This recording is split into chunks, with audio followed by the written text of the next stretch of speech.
Good morning. Welcome to the Morning After Horror Movie Review, but I just want to drink beer and watch horror movies. I'm Jeff.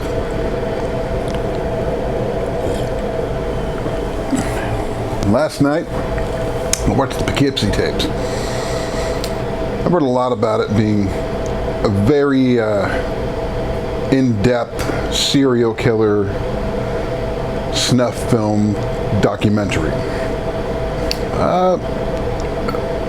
I could say, yeah, if you're into serial killers and true crime and kind of fucked up shit, this movie might be up your alley.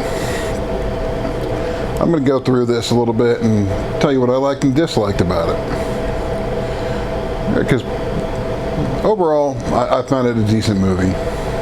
But as a horror movie, no. But a true crime, fake documentary, serial killer, fake documentary, yeah, it was pretty good. I really like that aspect. I like seeing it as a fake documentary. They did a very good job at that. I like that premise. The premise is very well written. The acting, about half-half. Some of the acting was pretty good. Some of it was pretty shit. The actual premise of a serial killer recording his first murder and going in to literally a case, a box, a giant box full of tapes of all the gruesome, sick, twisted shit that he's done is pretty intriguing as well. Like,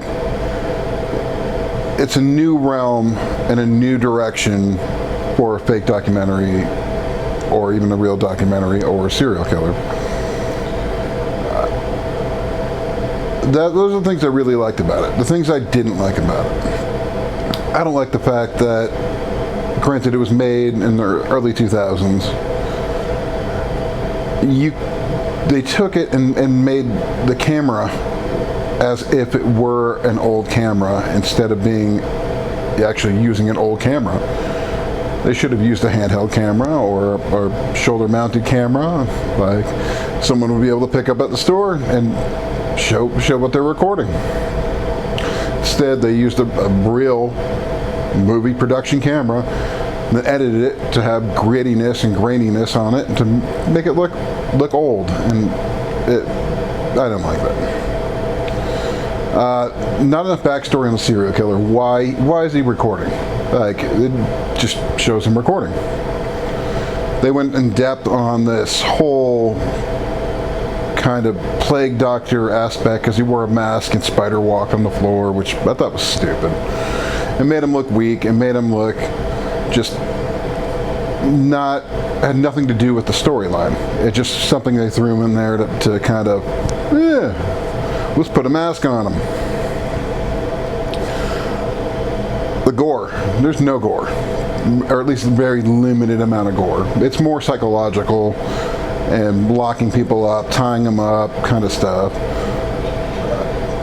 The one scene of gore that stuck out the most was when he made his slave girl slice another girl's throat and blood came out. I mean, that was it. Another part that bothered me was they found a whole bunch of bodies in his yard and they didn't touch base on any of that, and who they were, why they were there. I mean, if he recorded all this stuff, they should have done that. Like, they should have at least mentioned it back. Oh, hey, this is this person, this was this person. But they didn't. And for the amount of time the movie was, I mean, it was supposed to be, I think it was like 800 tapes. It was an hour and 26 minutes. Like, it was rushed. It was extremely rushed. Unfortunately, that's what movies are. I would have liked to seen that be like a 2.5 hour movie, because it did. It kept my attention the whole time. And if you watch it, I'm pretty sure it's going to keep your attention. It's just one of those things that I would have liked to seen longer. It definitely needed it. But yeah, the gore, not a fan.